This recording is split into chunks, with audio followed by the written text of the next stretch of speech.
AM Music। Hitopadesha 6 पर्व 20 पदरु 23 पद मध्यरे ज्ञानी राजा सोलोमन पिलामानंकु उपदेश देउछन्ति, तुम्भे माने आपणा पितार आज्ञा पालन कर, पुणी आपणा मातार आदेश परित्याग कर नाही। Praise the Lord, hallelujah. प्रभुଙ୍କର महान अनुग्रह रे पुनर्बार प्रभु मते संडे स्कूल माध्यम रे छोट छोट कहानी माध्यम रे मते सुजोग देथिबारु सेतमे धन्यवाद। आज विशेष करी मु गोटे प्रभुଙ୍କ वाक्यरु परित्राणर विषय कहबाकू चाहे मोर जुबा पुओ झियो मान निमंते ताहा माने पाइबा गालतिय 4 पर्व 27 पद जहाँ पाखरे बाइबल अच्छी ता खोलिकी देखि परिबो। जेणु तुम्हे माने जेते लोक ख्रीष्टଙ୍କ उद्देश्य बाप्तिजित होइछ, तुम्हे माने समस्ते ख्रीष्टଙ୍କୁ परिधान करियछ। तुम्हे माने जेते लोक ख्रीष्टଙ୍କ उद्देश्य बाप्तिजित होइछ, तुम्हे माने समस्ते ख्रीष्टଙ୍କୁ परिधान करियछ। आमे कि प्रकार ख्रीष्टଙ୍କୁ परिधान करिबा और कि प्रकार आमे बाप्तिस्म ग्रहण करिबा ताहा आज आमे देखिबा। जेतेबेले आमे जीशु जेतेबेले आमानकर जीवन को आसंती प्रवेश करती, आमानकर जीवन एक बड़ परिवर्तन आसी थाए। को प्रकार परिवर्तन आसी थाए? आमाने गोटे नुआ उन्मादना रे आमाने माती उठू। से सबरे आमे चाहू जे केमिति आमे जीशु को पछे पछे चलवा, जीशु को केमिति आमे ग्रहण करवा। मु गोटे छोट कथाटे कहबी, जेतेबेले मो सान पुओ संडे स्कूल जाउथला, उच्च क्लास रे थिला, दिने आसिके कहला, माँ आमु डुबन हेबी। मुझे तू आसिक एमती खाली डुबन हबु कहदेलु, सांगे सांगे डुबन हो जाबु। मु आग तते देखे तोर चालीचलन तोर स्वभाव को प्रकार, तापरे जाइके मु देखे आउ किछि दिन जाऊ, तापरे जाइके डुबन हबु। दुई भाई तमे मिसिकी डुबन हब। आउ से जो डुबन हेबी बाप्तिस्म ग्रहण करी ता मुख स्वीकार करथिला, से दिन निश्चय से जीशुंकर परिचय ता जीवन ने पाइथिला। सही प्रकार आज जेतेबेले आमाने बाप्तिस्म ग्रहण करबा को चाहू, सेतेबेले आमानक जीवन ने गोटे नुआ परिवर्तन आसी थाए। आमानकर जीवन ने विभिन्न प्रकार राग, छंद, क्रोध, विभिन्न प्रकार समस्या, आउ पर अपकार करिबा, अमंगल करिबा, मिथ्या कहिबा, चोरी करिबा, ए सब विषय गुड़िक आमानक जीवन ने थाए। मु कहूनी जे तमने सही प्रकार, किंतु मनुष्यर प्रकृति हिसाब रे से सब मनुष्यर प्रकृति रे से सब जिनस गुड़िक थाए। जेतेबेले असार गर्व करिबा, हाँ मु या करदेवी, मु से करदेवी, अहंकार, से सब विषय कौन हुए आपे आपे दूर हो जाए। आउ दूर हवा संगे संगे आमने कौन करू, समस्त कु अभिलाष गुड़िक भी आम दूर करि थाउ। कारण जीशु को आम निजर करबा को जाउछु। जेतेबेले जीशु आमानकर जीवन जेतेबेले प्रवेश करिसंती, आमाने से पुरातन स्वभाव गुड़िक छाड़ी आम नूतन स्वभाव रे आमाने कौन करबा, प्रवेश करबा। आम जीवन से सब दूर करी आम पापरू आम क्षमा पाइबा। केमती क्षमा पाइबा? ए सब दूर कले जाइके आम पापरू आम दूर हो पारिबा, प्रभुଙ୍କ निकटवर्ती हबा। आ जीशु को जीवन जेतेबेले ग्रहण करबा को आम इच्छा करूछु, सेतेबेले आमानकर पाप को तांकर चरण तले ढालिबा। आम कहूनी जे आम तो जगत समस्ते पापी मनुष्य, पापरू आमने जात। से पापरू जात जो समस्ते कहबे, हाँ मु तो या करूनी, मु तो सेया करूनी, मते कहीं या कहले ना, से कथा नुह। आमे पापी मनुष्य जेतेबेले आमानक भितरे किछि ना किछि गुण गुड़िक रही अछि, से गुण गुड़िक आमानकर दूर करबा को पड़िबो एवं आमने ताहांकर निकटवर्ती हेबा को पड़िबो एवं पापरू क्षमा मागे आमने से परित्राणर बोध जानिबा को पड़िबो। ताहांकर मूल्य आमानको बुझिबा को मध्य पड़िबो। सेही दिन आमानक जीवन ने गोटे नूतन सृष्टि हबो। आमानक जीवन गोटे नूतन आम गोटे नुआ नुआ आनंद, नुआ उन्मादना आमने भरी उठिबा। आउ जीशु ख्रीष्ट को निजर एकमात्र त्राणकर्ता रूपे आम कौन करवा से दिन ग्रहण करवा तापर आम कौन करवा जीशु जे प्रकार जगत रे साक्ष्य रूपे जल रे बाप्तिस्म नेले जीशु कहा द्वारा बाप्तिस्म नेले जोहन द्वारा से प्रकार आमने जीशु से साक्ष्य को स्मरण करिया माने जल रे बाप्तिस्म ग्रहण करवा कारण जगत रे सेटा आमानक निमंते बड़ साक्ष्य जेतेबेले आमने जीशु को निजर त्राणकर्ता रूपे जगत आगे साक्ष्य रूपे ग्रहण करी तांको निमंते आम जल रे बाप्तिस्म नौचु एवं आमानक जीवन को परिवर्तित करुचु से पुरातन स्वभाव गुड़ी को आमने त्याग करी नूतन स्वभाव आमने वृद्धि पाउचु से समय रे प्रभु आमानकु कौन करती उत्तम उत्तम गुण रे आमानकु गुणी करांती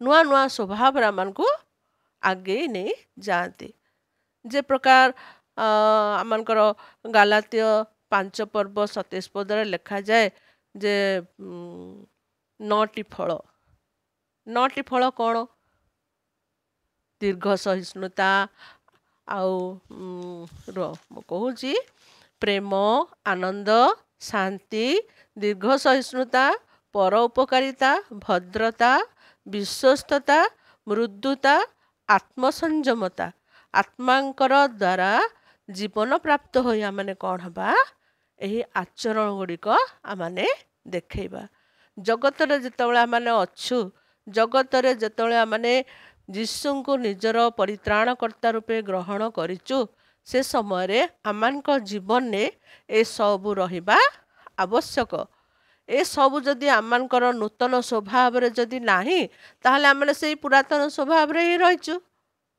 अनेक लोक डुबन हो जाती तापरे कौन करती जो पुरातन स्वभाव से मानकर निशा द्रव्य खाइबा विभिन्न प्रकार गाली देबा कुश्चित भाषा रे कथा कहिबा आउ माँ बापा को अनादर करिबा चोरी करिबा ए सब पुरातन स्वभाव गुड़िक से कौन करती पुनर्बार आरंभ कर दे कारण से भावती आम तो परित्राण पाइलु डुबन हेलु जीशु को निजर त्राणकर्ता रूपे ग्रहण कलु आ जीशु आम को तो क्षमा कर आम जहाँ कले भी ताहा चलिबो ना प्रभु आम ठार से सब चाहती नहीं प्रभु चाहती तांकर पिला माने कि प्रकार तांकर होइकी रहिबे से स्वर्ग राज्य प्रवेश करबा पई आमान को कौन करिवे परित्राणर वस्त्र पिंधेबा पई से आमान को सजाग करबा निमंते तांकर करबा निमंते पितांक निकटरे आमान को ठिया करबा निमंते से आमान को कौन करिवे आशीर्वाद रे पूर्ण करिवे आमान को पदे पदे समय रे से आमान को सतर्क कराती जे प्रकार लेखा जाए जोहन 3:15 रे जे कहीं ताहांक ठारे विश्वास करे से अनंत जीवन प्राप्त हुए आमे मध्य से प्रकार कौन करिबा ताहांको विश्वास करिबा द्वारा आमको से अनंत जीवन कौन करती प्राप्त करांती अनंत जीवन ए प्रकार गोटे जीवन जहाँकि आमने केबे परिकल्पना मध्य करि पारि नथाउ कारण से आमानकर पवित्रता देखती आमानकर सत्यता देखती आमानकर विश्वस्तता देखती आमानकर हृदयर निर्मलता मध्य से देखती आमने परित्राण पाइबाटा सबुठ बड़ कष्टकर विषय मनुष्य जीवन में अनेक ए प्रकार अभिलाष अच्छी जहाँ को आमने परित्याग करि पारि नथाउ कारण लोभ माया संसार रे आमने से सब छाड़िबा को चाहि नथाउ हम ये कि परित्राण यहाँ गोटे कौन जीशु गोटे कहते जे परित्राण पाओ जोहन जपरे स्लोगान कले मन परिवर्तन कर कारण स्वर्ग राज्य सन्निकट ये सब गोटे कौन जीशु तो आम पाई आसिले आमर पापर भार पाई क्रूसरे बहन क्रूसार्पित हेले आ से तो आम पाप पाई सब किछि कर देइचंती आमे आ कौन तांक पाई परिवर्तन हबा ना से सब हो पारे ना कारण प्रभु आमान को ପ୍ରେମ କରନ୍ତି ଆମମାନଙ୍କ ନିମନ୍ତେ ଜଗତକୁ ଆସିଲେ, ଜଗତର ଭାର ସେ ବହନ କଲେ, ଆମର ପାପର ଭାର ବହନ କଲେ, ଆମମାନଙ୍କ ନିମନ୍ତେ କୃଷାର୍ପିତ ହେଲେ, ଆମମାନଙ୍କ ନିମନ୍ତେ କଣ୍ଟକ ପ୍ରହାର ଖାଇଲେ। କେତେ କଷ୍ଟଦାୟକ ସେ ଜୀବନ ତାଙ୍କର ଥିଲା। ଯଦି ଆମେ ସେୟା ଚିନ୍ତା କରୁ ଯେ ପ୍ରଭୁ ଆମମାନଙ୍କ ପାଇଁ ଏତେ କଷ୍ଟ ସହିଲେ, ଆମେ କାହିଁକି ତାହାଙ୍କ ନିମନ୍ତେ ଉଦ୍ଯୋଗୀ ନ ହେବା। ଆମେ ଖ୍ରୀଷ୍ଟୀୟ ପରିବାରରେ ଜନ୍ମଗ୍ରହଣ କରିଛୁ, ଖ୍ରୀଷ୍ଟଙ୍କୁ ଜାଣିଛୁ। ଯେଉଁମାନେ ଖ୍ରୀଷ୍ଟିଆନ ପରିବାରରେ ଜନ୍ମ ନ ହେଇଛନ୍ତି ସେମାନେ ମଧ୍ୟ ଯୀଶୁଙ୍କୁ ପରିତ୍ରାଣକର୍ତ୍ତା ରୂପେ ଗ୍ରହଣ କରୁଛନ୍ତି। କାରଣ ଯୀଶୁ ହେଲେ ସତ୍ୟ, ଯୀଶୁ ହେଲେ ପବିତ୍ର ଆତ୍ମା, ଯୀଶୁ ହେଲେ ପିତା, ପୁତ୍ର ଓ ପବିତ୍ର ଆତ୍ମା। ଯେତେବେଳେ ଆମମାନଙ୍କ ଜୀବନରେ ପବିତ୍ରତା, ସତ୍ୟତା, ବିଶ୍ୱସ୍ତତା ଓ ହୃଦୟର ନିର୍ମଳତା ଯେ ପ୍ରକାର ଆସେ, ଆଉ ଯେ ପ୍ରକାର ଲେଖାଯାଏ ଯେ ବର ଯେ ପ୍ରକାର ଭୂଷଣରେ ଭୂଷିତ ହୁଏ। ଯେତେବେଳେ ଆମମାନଙ୍କର ବରକନ୍ୟା ମାନେ ବିବାହ ନିମନ୍ତେ ପ୍ରସ୍ତୁତ ହୁଅନ୍ତି, ସେମାନଙ୍କର ଗୋଟେ ଅଲଗା ରୂପ ଥାଏ, ଅଲଗା ଚାର୍ମ ଥାଏ ସେମାନଙ୍କର ମନରେ, ଆଉ ଚେହେରାରେ ଗୋଟେ ଗ୍ଲୋ ଥାଏ, ଆଉ ସେମାନେ ଅତି ସୁନ୍ଦର ଦେଖାଯାଆନ୍ତି ସେଦିନ। ସେଥିପାଇଁ ଏଠାରେ ଲେଖାଯାଏ ବର ଯେ ପ୍ରକାର ଭୂଷଣରେ ଭୂଷିତ ହୁଏ ଓ କନ୍ୟା ମଧ୍ୟ ଯେ ପ୍ରକାର ବିଭିନ୍ନ ପ୍ରକାର ଆଭୂଷଣରେ ଭୂଷିତ ହୁଏ, ସେହି ପ୍ରକାର ସେ ଆମମାନଙ୍କୁ କ'ଣ କରିବେ? ପରିତ୍ରାଣ ରୂପକ ବସ୍ତ୍ରରେ ଆମମାନଙ୍କୁ ସେ ଆଭୂଷିତ କରିବେ, ଆଉ ଧର୍ମ ରୂପ ରାଜବସ୍ତ୍ରରେ ସେମାନଙ୍କୁ କ'ଣ କରିବେ? ଆଚ୍ଛାଦିତ କରିବେ। ଏତେ ବଡ଼ ପ୍ରମିସ୍ କିଏ ଆମମାନଙ୍କ ପାଇଁ କରିପାରେ?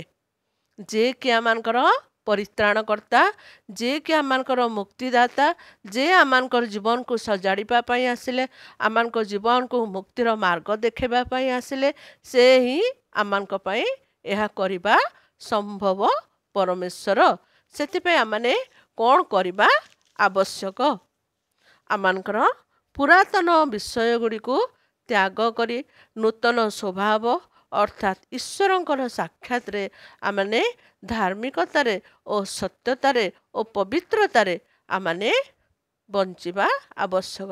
ଆତ୍ମାଙ୍କର ସେଇ 9ଟି ଫଳକୁ ଆମମାନଙ୍କର ଜୀବନରେ ଧାରଣ କରିବା ଆବଶ୍ୟକ, ଯାହାଦ୍ୱାରା କି ଆମମାନେ ସେଇ 9ଟିରୁ ଆମମାନେ କିଛି ତ ହେଲେ ତାହା ଆମମାନଙ୍କ ଜୀବନରେ ପ୍ରତିଫଳିତ ହେବା ଆବଶ୍ୟକ।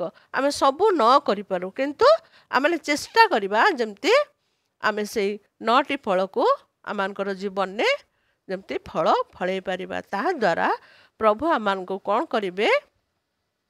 ଆଶୀର୍ବାଦ କରିବେ, ଆଉ ଆମମାନଙ୍କୁ ତାହାଙ୍କର ଉଦ୍ଦେଶ୍ୟରେ ଯେତେ ଜଣ ବାପ୍ତିସ୍ମ ଗ୍ରହଣ କରିଛନ୍ତି ସମସ୍ତଙ୍କୁ ସେ କ'ଣ କରିବେ?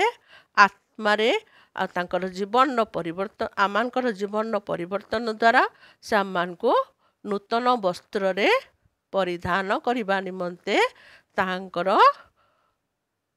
ପରିଧାନ କରି ଆମମାନେ କ'ଣ କରିବା? ତାହାଙ୍କର ପଥକୁ ଆମମାନେ ଅନୁସରଣ କରିବା। ମୁଁ ଗତ ଥର କହିଥିଲି ବାଟିମୟ ଅନ୍ଧ କେମିତି ସେ ତାର ବସ୍ତ୍ର ଫୋପାଡ଼ି ଦେଇ ଆଉ ଯୀଶୁଙ୍କ ଆଡ଼େ ପଛେ ପଛେ ଚାଲିଲା। ସେହି ସେ ବସ୍ତ୍ରରେ କ'ଣ ଥିଲା? ପୁରାତନ ସ୍ୱଭାବ ଗୁଡ଼ିକ ଥିଲା ତାର। ସେ ନୂତନ ବିଷୟକୁ ବାଛିବା ନିମନ୍ତେ ସେ ଯୀଶୁଙ୍କ ପଛ ଧରିଲା।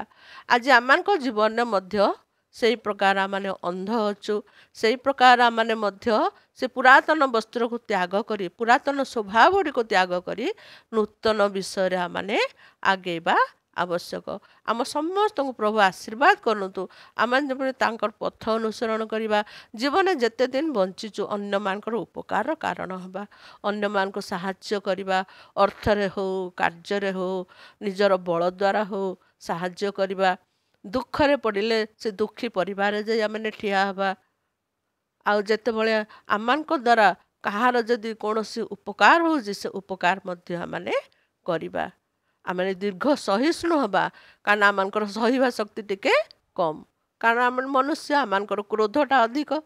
ଆମେ ପ୍ରତ୍ୟେକ କଥାରେ ରାଗି ଯାଇଥାଉ। ପ୍ରତ୍ୟେକ କଥାରେ ଆଜିକାଲି ଯୁବା ପୁଅ ଝିଅମାନେ ଫିଙ୍ଗା ଫୋପଡ଼ା କରି କ'ଣ କରନ୍ତି? ସବୁ ତାଙ୍କ ରାଗକୁ ସେମାନେ ଦେଖାନ୍ତି। ସେଥିପାଇଁ ତାଙ୍କ କ୍ରୋଧକୁ ଦମନ କରିବା। ଆମମାନଙ୍କର କ୍ରୋଧ ଯେଉଁ ହଠାତ୍ ଆମେ ରାଗି ଯାଉ, ସେ ରାଗ ପ୍ରଭୁ ପସନ୍ଦ କରନ୍ତି ନାହିଁ। ଆମେ ସେ କ୍ରୋଧକୁ ଦୂର କରିବା, ଆମେ ଦୀର୍ଘ ସହିଷ୍ଣୁତା ହେବା, ଆମମାନଙ୍କ ଭିତରେ ମୃଦୁତା ରହିବା ଜରୁରୀ। ଆମେ ମୃଦୁ ଭାଷିନୀ ହେବା, ଯେପରି ଆମମାନଙ୍କର କଥା ଦ୍ୱାରା ଅନ୍ୟମାନେ କ'ଣ ହେବେ? ଅନୁପ୍ରାଣିତ ହେବେ। प्रभु समस्त आशीर्वाद करंतु। आज जेते जण ये वाक्य शुणुचंती ये परित्राणर वस्त्र गोटे साधारण वस्त्र नुह, परित्राणर वस्त्र गोटे गोटे सबुठु माने बेस्ट जिनस ये जिनस को धरी रखिबा आमानकर जीवन प्रथम लक्ष्य हेबा आवश्यक। ताहांक निमंते विश्वस्तता माने रहिबा। मोर पिला मान को सब बळे मु कहे निज कार्य तुम विश्वस्त रुह, प्रभु तुमको आशीर्वाद करिवे। तुमको को जगह को नहीं पहुँचेबे तुम निजे भाभी पारिबनी। प्रभु तांकर पिला मान को विश्वस्तता चाहती। ताहले जाई आ आत्मसंयमता। आत्मसंयमता कौन? आमानकर मन आत्मा को संयम रे रखिबा। से सब विषय को आमको निजको स्ट्रंग करने को पड़ो। केवल जे हाँ दीदी आज कहीदेले हाँ आज शुणिकी काली ए कान पूरे से कान बाहर करदे नुह। आम समस्ते ताहाको निजर जीवन ने प्रमिश करवा जे आमे नूतन स्वभाव रे चलिबा। पुरातन विषय गुड़िक त्याग करी जी जहाँ कहले मध्य आमे शुणिबा। प्रभु को अनेक लोक अनेक कथा कहते, छेप पकाउले, कोरड़ा मारुले, तू ये तू सी ए प्रकार संबोधन मध्य करुले। किंतु जीशु ओलटिकी तांको किछि कहि नथिले, कारण से जानी थे एटा पितांकर इच्छा अनुसार समस्त विषय हेउछि। आज मध्य माने से पवित्र आत्मांकर सहित चलिबा निमंते आमानको निजको प्रस्तुत करने को पड़ो, जहाद्वारा आम से अनंत जीवन रे प्रवेश करि परिबा एवं से परित्राणर वस्त्र परिधान करि परिबा। आमेन। प्रार्थना करिबा, छोटिया प्रार्थनाटे आमे करिबा, तापर आमने शेष करिबा। हे पवित्र पिता गौरवमय राजा, तुम नामर धन्यवाद करुचु। तुम दया अनुग्रह प्रभु आज आमको सुंदर समय देल, से धन्यवाद। से परित्राणर वस्त्र को बुझिबा निमंते एवं निज शरीर रे आत्मा रे ताहा ग्रहण करने निमंते आमको तुम्हें साहाय्य कर। आज जेते पिला माने जेते युवा पुओ झियो माने बड़ माने शुणिचंती से वाक्य द्वारा तुम्हें कथा कुह। प्रत्येकटी वाक्य जे प्रत्येकटी शब्द जे तू मोर प्रभु, तुम्हें महान परमेश्वर प्रभु, तुम्हें आशीर्वाद प्रदानकारी परमेश्वर। जो पुओ झियो माने आज अबाटर अछंती तुम्हें सेमानको तुमर पथ देखाओ। प्रत्येकटी मुहूर्त रे तुमर उपस्थिति दे तुम्हें कथा कह। सर्वशक्तिमान परमेश्वर तुम्हें आमानकर प्रार्थना शुणी उत्तर दौच बोली धन्यवाद दे। ए सुंदर समय को आम प्रत्येक को तुमर चंद समर्पण करी प्रिय प्रभु जीशुंक नाम रे मागुछु, आमेन। हे आम मानकर स्वर्गस्थ पिता, तुम नाम पवित्र बोली मान्य हो। तुम्हार राज्य आसु, जे रूपे स्वर्ग रे से रूपे पृथ्वी रे तुमर इच्छा सफल हो। आज आम मान को प्रयोजन आहार दियो। आम जमंत निज निज अपराध मन को क्षमा करियो, तमंत अपराध सब तुम्हें क्षमा कर। परीक्षा रे न आण, मंदटा रक्षा कर। जन राजत्व पराक्रम गौरव सदा सर्वदा तुम्हार हो, आमेन। जीशुंक रक्तर जय, जीशुंक रक्तर जय, जीशुंक रक्तर जय, amen. Praise the Lord, hallelujah. हे पिला माने पिता मातांकु समादर कर। हे पिला माने पिता मातांकु समादर कर। आदेश तांकरी मानु थाओ सदा अमान्य न कर, अमान्य न कर। हे पिला माने पिता मातांकु समादर कर। AM Music।